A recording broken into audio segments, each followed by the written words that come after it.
आपल्या एक नवीन ब्लॉग मध्ये. कसे आहात तुम्ही सर्वजण? तर मित्रांनो, आजच्या ना 16 ऑगस्ट आहे आणि आजच्याला संडे म्हणजेच रविवार आहे.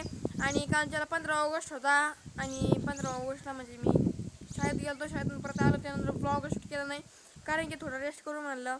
आणि मागच्या रविवारी मी रेस्टच केली आणि आत्ता थेट जवळजवळ आता 5 वाजले, 5 साडेपाच. त्यानंतर मी ब्लॉग शूट केलं नाही. मला आपली सायकल आहे, ती सायकलची टायर पंक्चर झालेले, टायरची ना पंक्चर काढू म्हणजे सायकलची पंक्चर काढू आपण. हे बघा, आपली सायकल पण खूप घाण झालेली आहे. तर सर्वात आधी आपण याला वॉश करू. आपल्या एकदम छान सायकल तुम्ही बघू शकता कशी सायकल आहे आपली. म्हणजे मित्रांनो, आपली नाही का गरीब सायकल आहे. तर याला आपण वॉश करू आणि त्यानंतर मग तिची पंक्चर काढू. मागचं पण टायर पंक्चर आहे वाटतं, दोन्ही पण. मागचं एवढं नाही आहे पण आहे तर नाही काय माहिती, हवा गेली की कोणात उभं होते त्याच्यामुळं. चला आता सगळ्यात आधी वॉश करू आपण.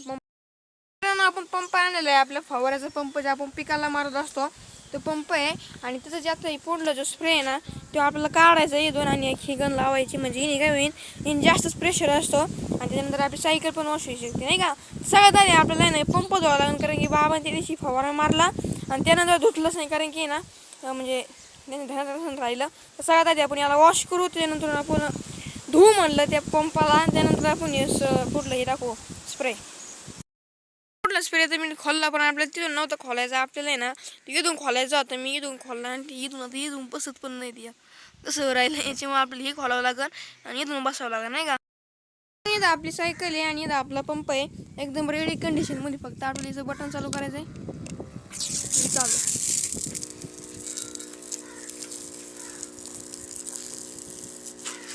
मला खास करून आहे ना मग इथे टायर धुवायचे होते कारण की मला इथे पंक्चर काढायचे नाही तर माझे हात खूप घाण झाले असते.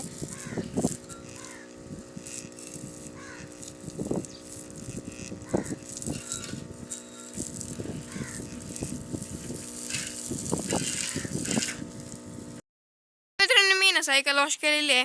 आता बघ थोडी अशी वाढी झाली का त्यानंतर आपण तिची पंक्चर काढू.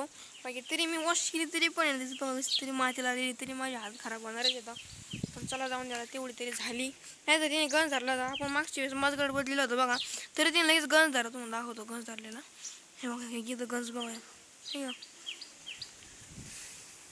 याच्यामुळे सायकल आहे ना नियमितपणे वॉश केलीच पाहिजे. गाडी म्हणा काही म्हणा आपलं नाही का, म्हणजे ते लगेच गंज धरतो. आता जवळजवळ 6:45 वाजलेले आहेत आणि आता मला मध्येच काहीतरी काम आलं होतं. मला आहे ना आईला आणा जायचं टाकळी गाजेला कारण की ना आई आहे ना तिकडे भिंगारला गेली होती भाजी विकण्यासाठी आणि तिकडून बाबासोबत आली टाकळीपर्यंत. पण टाकळीला त्याच्या डोक्यात आलं का आपल्या हातात आहे ना बांगड्या भरायच्या. याच्यामुळे ती टाकायलाच होते. बाबा घरी आले, बाबा म्हणले आईला आणायला. त्यानंतर मी आईला आणायला गेलो टाकळीला. त्यानंतर थोडा म्हणजे ती बांगडी भरायसाठी लय वेळ लागायची म्हणून ती तिथंच बसली.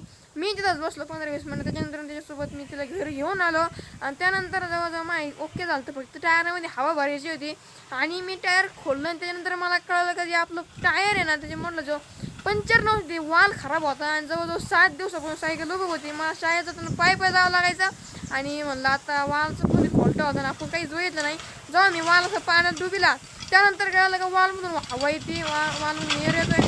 आणि त्यानंतर म्हणलं मग उगाच गेले 7 दिवस आपले पाय. बरं जाऊन द्या आता. मी मागच्या टायरला हात पण लावला नाही कारण की माझ्या हिशोबाने मागच्या टायरचा काही विषय झाला माहिती का. आपले जे सूरज मामा आहे, सूरज मामामुळे आपल्या मागच्या टायरची हवा गेली होती कारण की मी आपली सायकल उन्हातच लावलेली होती कारण की मला आता हवा नाही कशाला सावली तरी.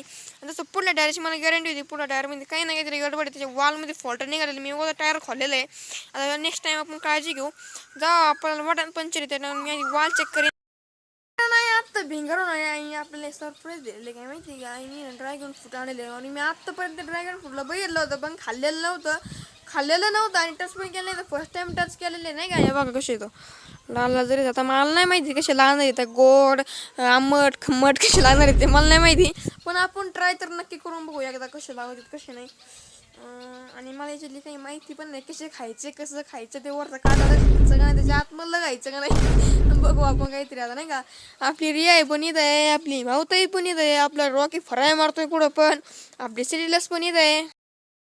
आपली कोथिंबीर केला गेली तर आईने नुसती चिल्लर झालेली. 10चे ठोकळे, कॅमेरामॅन जल्दी फोकस करो, 5चे ठोकळे, 2चे ठोकळे, 1चे ठोकळे, नोटा पण आणल्या, 100च्या नोटा, 200च्या नोटा, 500च्या नाही आणले पण. आपल्या घरी आजच्या त्रिकोण तर माझ्या वाटत मी घेतलेले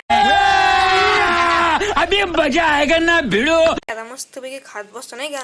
त्यासाठी ड्रॅगन फ्रूट पण आपण एखादी ट्राय करू. आता उद्या झाला, आजच्या तर नाही जमणार आपण को नहीं क्या. अभी हम केक खा लेते. इसको पता नहीं मेरे को क्या बोलते हैं. इसको हम त्रिकोण बोलते हैं अभी तात्पुरते के लिए. मेरे को मालूम नहीं ना क्या बोलते हैं इसको. जे आपलं ओल्ड प्रिंटर होतं ते आणलेलं आहे दादानी. म्हणजे हे ओल्ड प्रिंटर आहे आपलं.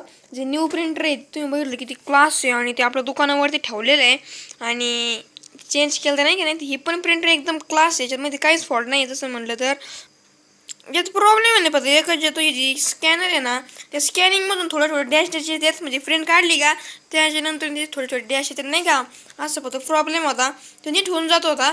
पण आपण काय म्हणायचं म्हणजे आता दुकान टाकलं म्हणल्यावर एखादं नवं प्रिंटर तर घ्यायलाच लागन. याच्यामुळे आपण नवनच प्रिंटर घेऊन टाकलं. आता हे आपल्या इथं लोकांसाठी होईल म्हणजे आपल्या घरी यूजमध्ये होतं. ज्या टायमाला आपल्या गावाला गिराईक गेले त्या टायमाला आपल्याला गावातून आणावं लागायचं नाही प्रिंटर. पण आता येऊन काढते ना आपल्याला. पण असा विषय झाला आता प्रिंटर आणलं पण त्याचे वायर दुकानात झालेले आहेत. आता ती वायर आणावं लागन त्यानंतर चालू करावं लागन. बाकी हे पण एकदम ओके मध्ये प्रिंटर त्याच्यामध्ये काहीच फॉल्ट नाही का. नाही प्रिंटरच्या आतमध्ये स्कॅनिंगमध्ये काही झालंय बघा. जास्त इथे घेऊन काय नो कदाचित असं वर खाली करण्यासाठी केलं असेल ते. सॅमसंगचं प्रिंटर आहे आपलं. काय आता आहे कदाचित असं वर खाली नसतं होत कधी. म्हणजे लाईट लागते अशी हिरी लाईट लागते वाटतं. ते असं वर खाली होऊन स्कॅन होत असन आणि इथून मग आपला कागद शाबूत खाली येत असन. आता याच्यात गबा झालेला आहे म्हणायचं. कारण की खूप दिवसापासून आपण हे प्रिंटर यूजच करीत नव्हतो. मग गबा तर होणारच. तसं पण नाही का. चला त्याला ठेवून देऊ आपण. लगायला उसापात्या करून व्हायचा कुटाणा. गाईच तर आत्ता जस्ट सकाळ झालेली आहे आणि मी झोपेतून पण उठलेले जवळजवळ 6 वाजताच. कारण की आजच्याला नागपंचमी आहे. नागपंचमीची आम्हाला सुट्टी नाही दिलेली. सकाळी शाळा म्हणजे 7 वाजता ते रात्री म्हणते डिप्रेशन 11 वाजेपर्यंत आहे. 7 ते 11. तर मी आता शाळेत जायचे. मला शाळेत आल्यानंतर भेटू. जे आपण रात्री त्रिकोण खाल्ले होते ना त्या त्रिकोणाचं नाव आपल्याला कळलेलं आहे. त्या त्रिकोणाचं नाव आहे पेस्ट्री. याला आपण त्रिकोणच म्हणत होतो. हे की त्रिकोण खाल्ला नव्हतं का आपण. याचं पेस्ट्री नाव आहे. आणि एका बॉक्समध्ये 2 येतात वाटतं.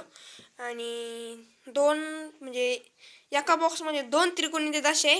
आणि ते 110 रुपयाचा एक बॉक्स आहे असा. म्हणजे 2 पेस्ट्री 110 रुपयाच्या. तसेच आपण 2 बॉक्स आणले होते म्हणजे 220 रुपयाचे पेस्ट्री आणल्या होत्या.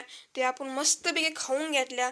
आणि असं म्हणतात ना जास्त खाल्लं त्याची लिमिट जर आपण क्रॉस केली तर त्याची काही चव राहत नाही. तसंच माझ्यासोबत झालं.